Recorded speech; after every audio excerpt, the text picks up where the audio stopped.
Sailing through the roof of the world, global warming is opening up a new trade route, the fabled Northwest Passage through the Arctic Ocean. Chinese cargo ships could slash transit times in getting goods to the market. How will it impact global trade then? And where does it leave a political struggle for the region? This is Inside Story.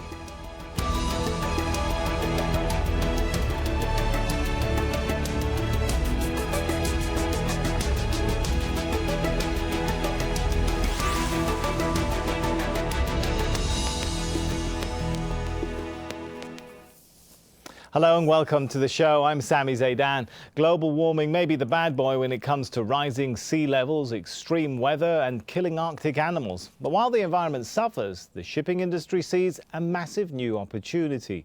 The melting ice is opening up a new trade route through the Arctic Ocean, which China and other countries are planning to profit from. The newly navigable Northwest Passage connects the Pacific and Atlantic. Shipping industry leaders in China say the route shortens the journey by 30%. Well, the Northwest Passage also provides easier access to valuable resources such as natural gas reserves in Russia and copper and iron mines in Greenland. But China's right to use the Northwest Passage is being questioned. The Canadian government says it's part of its territory. Well, even if the legal obstacles are overcome, the lack of infrastructure and extreme weather increases the risks to shipping, crews and the environment. Let's bring our guests into the show now. In Rovaniemi, Finland, we are joined by Kamrul Hossain. He's a professor of international law at the University of Lapland's Arctic Centre. In Moscow, we're joined by Fred Weir, Russia correspondent for the Christian Science Monitor. And in Paris, we have Victor Gao, director of the China National Association of International Studies. If I could start with Victor, why is China keen on starting running tankers through the Northwest Passage? Well, what difference will it make for China and for China's economy?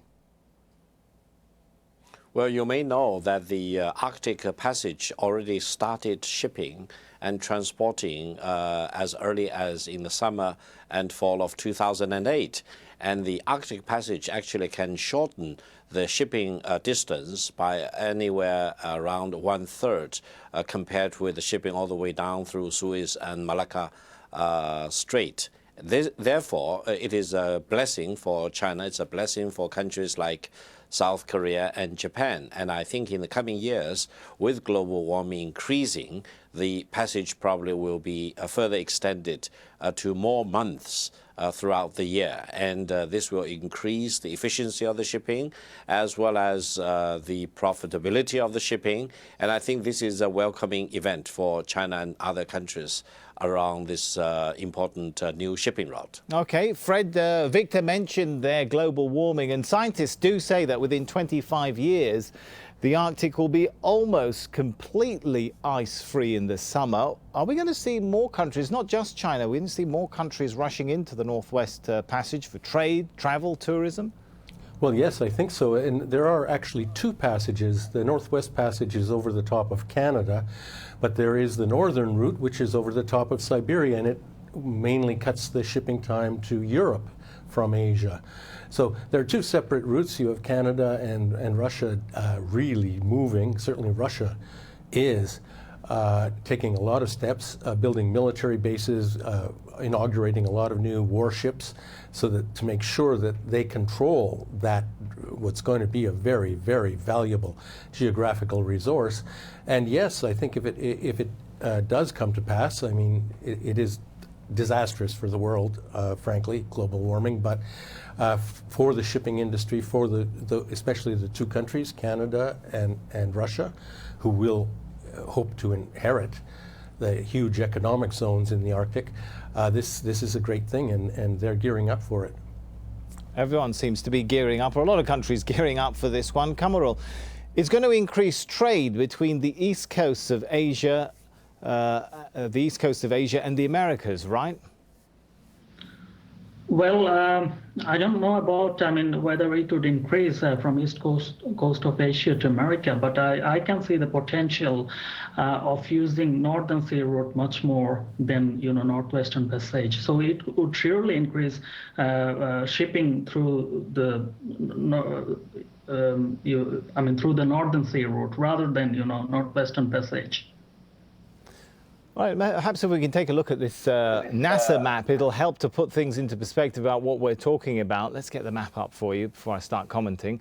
There we go. If you can imagine, well, actually, as you can see there, the Arctic cap, pretty heavy ice, that begins to melt. If you can imagine on the left side of the screen, that's where ships from China would be coming from. And instead of having to go, below through the Panama Canal or the Suez or some of those other routes which Victor was talking about, they'll actually be able to go just over that Arctic cap and find themselves in Europe. Victor, one study I read said that the increase in global trade could be something like 10% when the Northwest Passage is opened.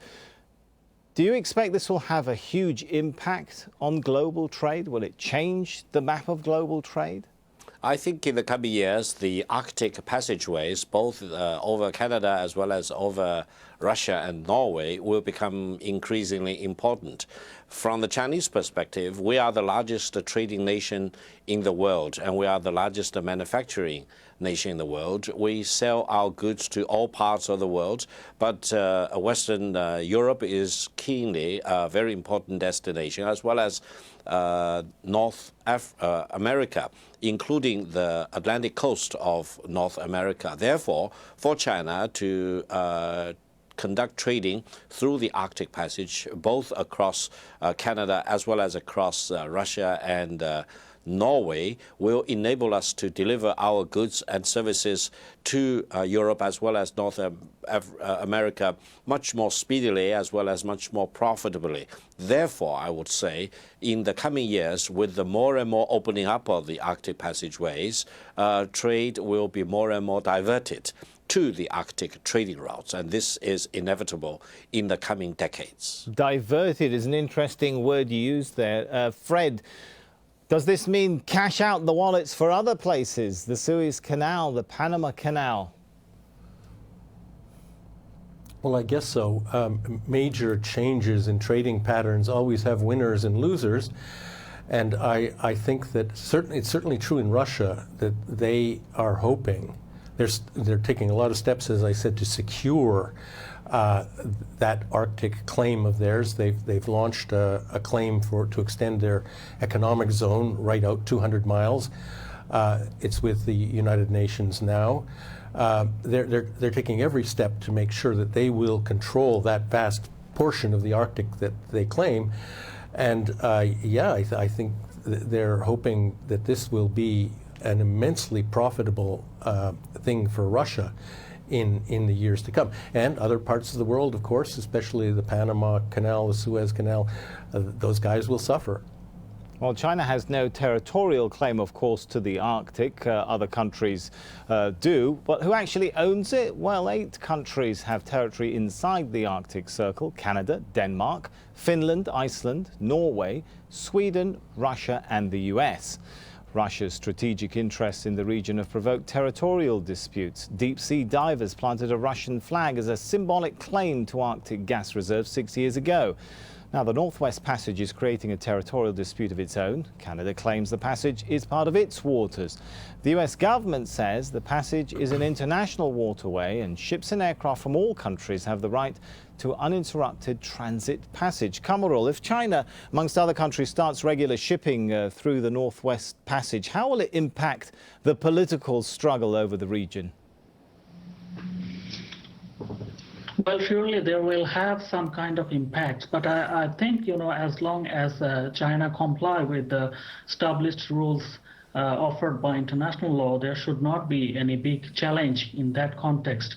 Of course, there are geopolitical interest and interest in terms of, trading and other commercial perspective, but I think as long as China is a shipping nation, as you know, that it is Chinese shipping vessels are 4th in the world, and they control almost 9% of import and export of world gross tonnage. So I think there will be some kind of economic impact or trade impact, but in terms of legal context, I think there is a clear rule that China can have access to navigation even within the exclusive economic zone of the coastal states.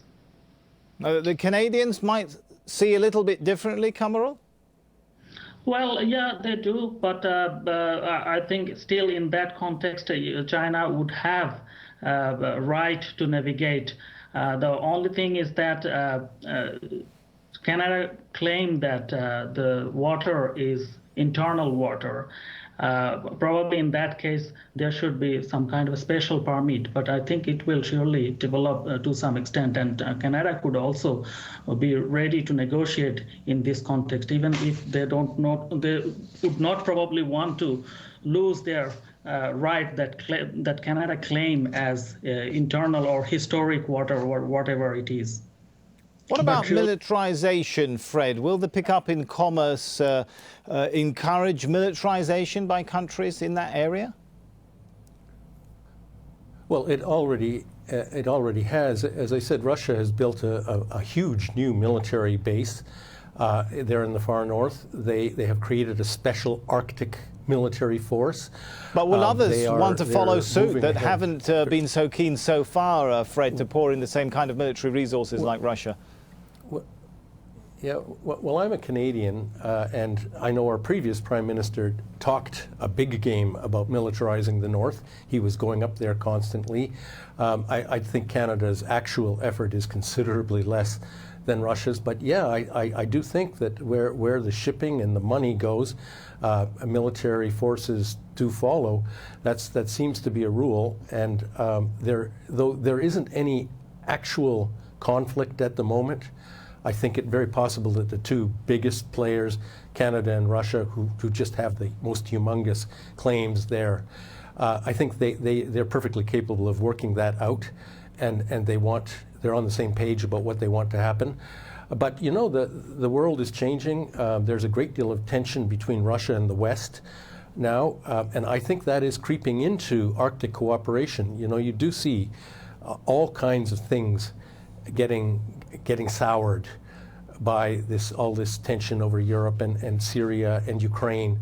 I believe that there's been some problems in Arctic cooperation groups. It's collateral damage, but if this new Cold War continues, obviously Russia is going to become more defensive, and probably the Arctic could well be a zone of conflict in future. Victor, how about exploration for resources? This is an area which is rich in resources, we believe. If the Arctic cap is melting, there's reason to believe that countries won't only use the waters for sailing, they might use it for more exploration, right? I think energy development in the Arctic will become very important. Russia is already developing the oil and natural gas reserves in the Yamal Peninsula, which juts into the Arctic Ocean. And China is very much a shareholder and a co-investor in that huge oil and gas development by Russia. And the Norwegians are very much placing their bets over the high seas, as they say, or the high north, which also is very much within the Arctic Circle. I've been as far away as to Kirkenes, as well as to Tromsø in Norway, and I know there are great potentials for China-Norwegian cooperation, as well as China-Russian cooperation in the energy development in the Arctic Ocean. Now, on the other side of the Arctic, either in America's Alaska or in Canada, eventually, I believe there will also be huge natural gas and oil development, even though oil price is relatively very low right now, which does not create a lot of incentive for deep sea exploration in difficult operating situations like the Arctic. But in the longer and the medium term, I think mankind and major countries will need to cooperate in putting those resources to good use. And China is very much prepared to take part in that great exercise. Kamrul, do we know just how rich in resources the area really is? Well, I think it is still a prediction which was done actually in 2008 by US Geological Survey, which says that Arctic as a whole has 30% of natural gas and 13% of oil deposit. But still, this is a prediction. It's not yet concretely defined, how much reserve actually Arctic contains. But I a little bit disagree that, the potential that it has now at the moment in the Arctic will come into being, realized in a near future. I think it will still take some time, considering the uniqueness of Arctic geographical location, climatic condition, presence of sea ice, and also it is important, as it is mentioned, that oil prices getting reduced, and then I think there is not yet a proper infrastructure in the region that this could see production or more kind of extraction in the very near future. But I think in the long run, because of global warming, because of more open water in the Arctic, it could probably take place, but it will still need few decades, in my view. Fred, Victor mentioned a moment ago some of the cooperation China is carrying out with Russia and Norway and other countries. Are we starting to see already some alliances and different axes forming between the different players for the Arctic Ocean area? I don't know. I think that certainly Canada and Russia, as I said, I think their claims dwarf all the others. I think they have a tacit agreement between themselves to get this done as quickly as possible, because what they need to do is get the UN Law of the Sea Commission to accept their claim for a zone of economic influence. Each of them, Canada and Russia, want their zone moved up from their coastline to basically to the North Pole. And in this case, I think it will still take several years to get through, but in that case, it will be all sewn up and done, and everyone else will get their bit, except, oddly enough, the United States, which is the outlier here. It has not ratified the Law of the Sea Treaty, so it's not a player. It is ironic, I guess, that the United States goes around defending navigation rights and the law of the sea everywhere and is not a participant in that treaty itself. But there it is. But the other countries, I think... Why is that, Fred? I don't know why the United States is behind on things like that. You would think that they would be in the middle of this, but they're not. They have their own opinion about things, and I think it mainly concerns Canada. I think for the Canadians, if they do claim this vast economic zone in the far north, the Americans may dispute that. I don't think it affects Russia, and I think the other groups, they will follow the two big players. If Canada and Russia get what they want, then those other 6 countries will probably get their little sliver of what they want. Interesting. Kamrul, do you agree with the analysis that perhaps regular shipping through the Northwestern Passage might force countries to work together to at least manage the traffic and sort out the sovereignty issues? Yeah, I definitely agree that. Countries will come together, and especially the European Union countries and also Russia and America. I think they are on the same page. Not Russia, European Union member states and USA. They are on the same page in terms of Northwestern Passage. So there should be some kind of agreement in my view. Of course, Russia is taking the position because it has also claimed some of the waters. As Canada is claiming, but of course Russian waters in the Arctic is much more open than in the Canadian. If you compare with Canadian waters. Victor, do you think China will end up having to take a position on the question of sovereignty over the Northwest Passage if, as you've outlined, there's big plans for Chinese operations there, and may end up having to pay Arctic countries passage rights and sort of indirect admissions of sovereignty?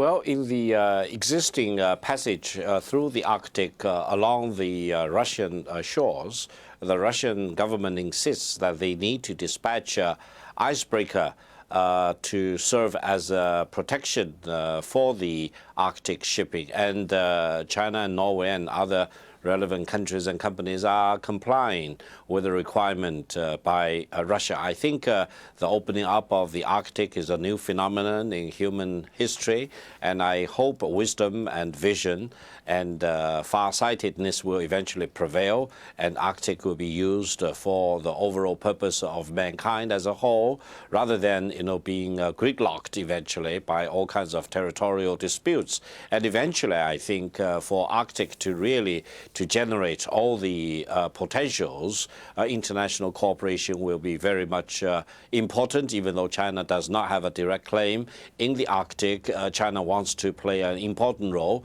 in working with all the relevant littoral countries to make sure that international shipping, energy development, satellite operations and tourism, for example, will be conducted seamlessly and peacefully for the benefit of all these companies and countries, and in a larger sense, a philosophical sense, mankind will be the winner. Right, well, the International Maritime Organization is one that's anticipating the opening up of the Arctic.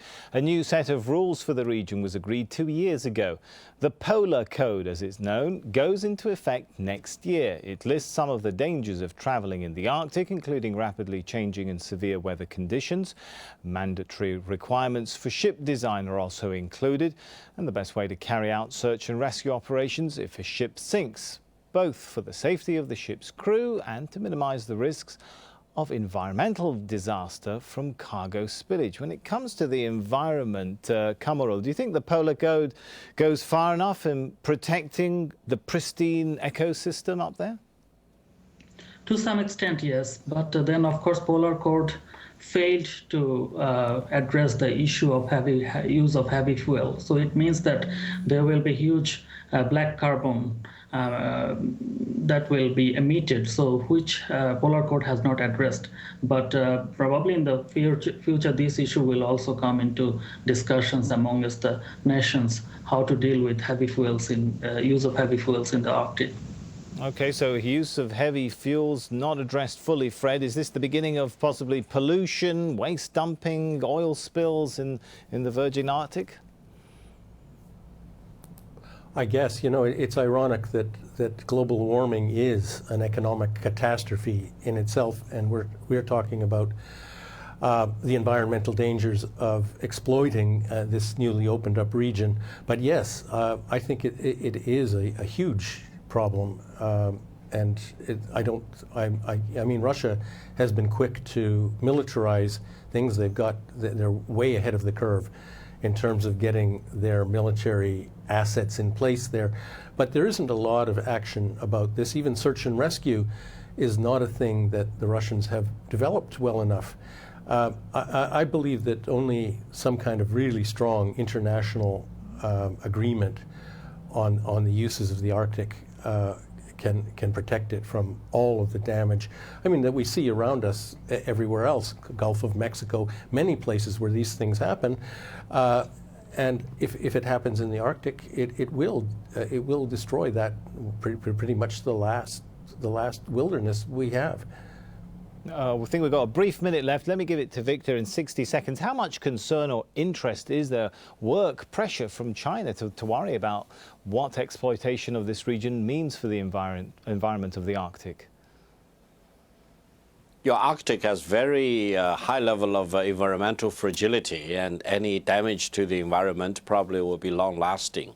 And therefore, I think all the relevant countries, all the companies which may participate in the Arctic exploration and development need to treat environmental protection as a top priority and but are they doing it, Victor? And spare no effort and no resources. I think they have to do. The Arctic exploration is a new phenomenon, and I think we need to start to place top priority to environmental protection in Arctic from the very beginning. Right. All right, we'll have to leave it there. Let's thank our guests, Victor Gao, Kamrul Hossain and Fred Weir. Thank you. And thank you too for watching the show. As always, you can see the program again anytime by visiting our website, aljazeera.com. For further discussion, head over to our Facebook page. That's facebook.com/AJ Inside Story. You can also join the conversation on Twitter. Our handle is @AJ Inside Story. From me, Sami Zeidan, and the whole team here, for now, it's goodbye.